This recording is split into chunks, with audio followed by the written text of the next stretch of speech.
지난 2월 전공의 이탈 시작으로 지금 의료 공백이 지속되고 있는데 전공의들이 복귀 조건으로 PPT처럼 7대 요구사항을 제시했고 현재 대부분 정책에 반영해서 추진하고 있습니다. 다만 의대 정원 계획을 백지화해라 이것만 25년도 지켜지기 어렵고 26년부터는 원점 재검토 입장을 수차례 밝혔죠. 예, 7개 중에 6번은 저희가 폐지하기 어렵다고 말씀을 드렸고 7번 같은 경우는 2026년에 의대 정원과 필수 의료 패키지와 관련돼서는 의료계와 협의를 하겠다고 수용을 했다고 생각이 듭니다. 네. 예, 필수 의료 및 지역 의료 만성적인 의사 부족, 초고령화 사회 진입에 따른 의료 수요 증가 등을 고려하면 증원이 불가피한 측면이 있고 그래서 지난 2월 초에 국민 여론조사에서도 76%가 찬성합니다.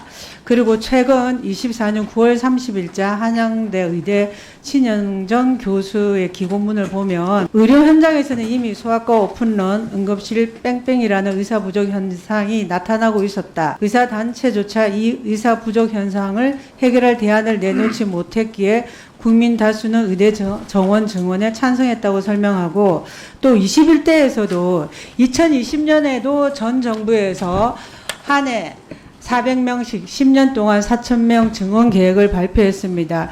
그때도 PPT 보시면 당시에 민주당 소속 의원님들이 전부 다 의대 절대적으로 부족하다, 의사 증원이 필요하다, 규모 1,000명도 절대 부족하다, 21년부터 1,500명 증원에도 48년까지 최대 27,000명 부족 전망, 단호하고 꿋꿋하게 대응할 필요, 이렇게 의대 증원은 필요하다고 말씀했습니다. 그리고 이 의대 증원 문제는 사실 이게 주된 게 아니라 아까도 말씀드렸다시피 필수 의료, 지역 의료 정상화하기 위한 수단 중에 하나인데 아까 우리 존경한 이주영 의원님한테 전공의 분께서 제보한 내용, 자필 메모를 보더라도 의료 전달 체계를 개선해 달라, 수련 환경을 개선해 달라 이런 요구가 있었습니다.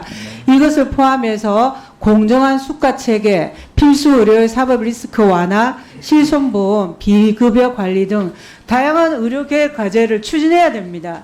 그런데 여기에도 사실은 의료계의 목소리가 너무나 중요하고 반영돼야 되겠죠. 예, 그렇습니다. 제가 작년에도 소아청소년과 응급실 또 오픈런 뺑뺑이 이런 것 때문에 당 차원에서 TF를 만들어가지고 당시에 소청과 전문의 5분을 모시고 들었을 때 제일 중요한 게 수가 체계였습니다. 정당한 수가. 일본보다도 턱없이 부족하다 올려라. 그래야지 사실은 향후에 전공의들이 이걸 감내하고 사명감을 가지고 아이들이 좋아서 하는데 후에 희망이 있어야 되는데 희망이 없다는 것이었습니다. 이런 거 포함해서 요구하는 사항을 하나하나 지금 개혁 과제를 실천해야 되는데 못하고 있어요. 그리고 너무나 어려운 이 증원이기 때문에 27년 동안 단 한 명도 늘리지 못했습니다. 근데 장관님, 네. 또 하나 아까 민주당에서는 지역의사제를 추진해야 된다, 공공의료법 제정해야 된다라고 하는데 이것도 일부 의료계에서는 강하게 반대하는 것으로 저는 알고 있습니다. 네. 그래서 어느 하나도 개혁의 과정에서는 쉽지 않은 게 없습니다. 저항과 갈등이 심하고 이것을 정부만 할 수 있는 것도 아니고 국회와 의료계 모두가 합쳐서 저는 해결해야 되는 정말 중요한 과제라고 여깁니다. 그리고 여기에 있어서는 누구보다도 오랫동안 희생 헌신했고 특히나 감염병이 창궐할 때는 의료계의 희생 헌신을 뒷받침으로 우리가 지금까지 버텨왔습니다. 그렇다면 의료계획에 있어서도 전공의를 비롯한 의사들이 정책적 동반자임을 명심해야 됩니다. 아시겠죠? 네. 그리고 지난 9월에 추석 기준으로 응급 의료 위기라는 수많은 언론 보도가 있었고 야당에서도 강하게 문제 제기를 했는데 과연 이게 의대 정원 이후에 불거진 문제인지 한번 봅시다. 지난 20년간 응급 의료 관련해서 언론에 보도된 것, 제가 응급실 또는 응급의료로 기사를 검색해 보니까 총 4,140사건입니다.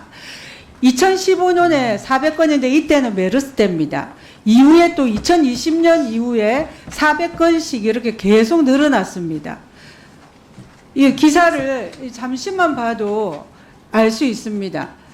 2000년 초반에는 응급의료기관 평가 미흡, 기관 전문의 부족 등이 다뤄졌고 15년 메르스 이후에는 응급실 과밀화 문제가 다수 보도되었고 인력 부족과 경증 환자 쏠림이 주요 원인으로 지적됐습니다.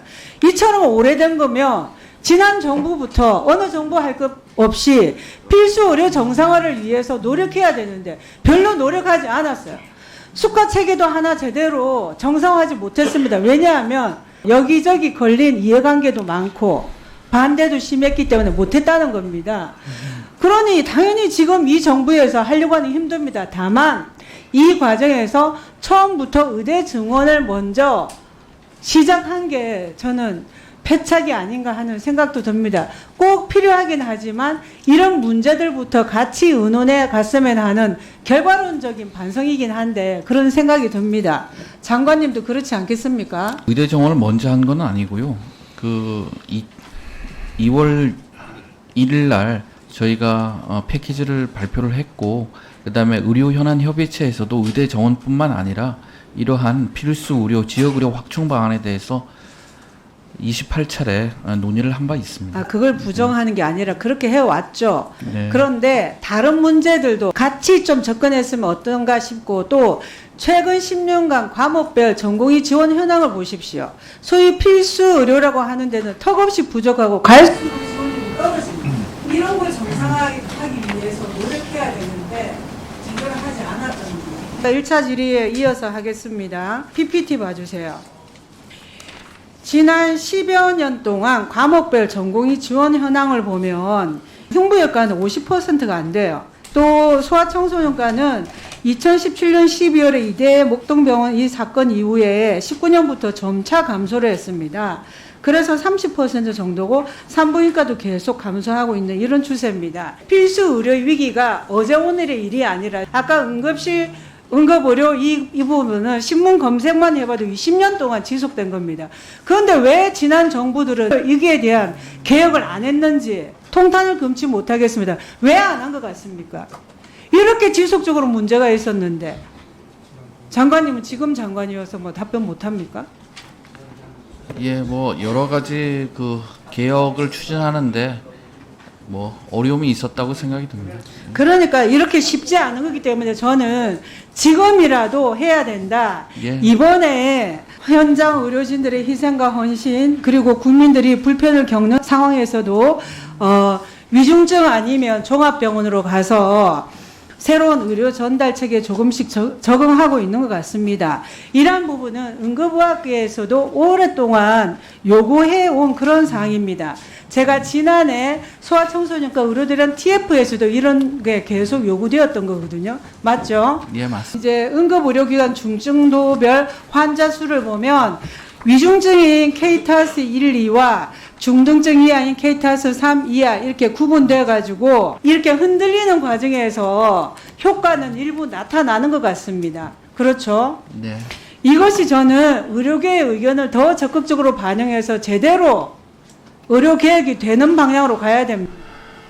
그러기 위해서라도 여야 의정협의체가 빨리 저는 가동돼야 되고 전공의를 비롯한 의료계의 참여가 필수적이라고 보는데 장관님 네. 그 참여를 위해서 정말 좀 노력해 주십시오. 예, 실적이 없어가지고 뭐 말씀드리는 거 하지만 다각도로 접촉해가지고 의견도 듣고 저희가 할 수 있는 방안도 제시하고 그렇게 하고 있습니다.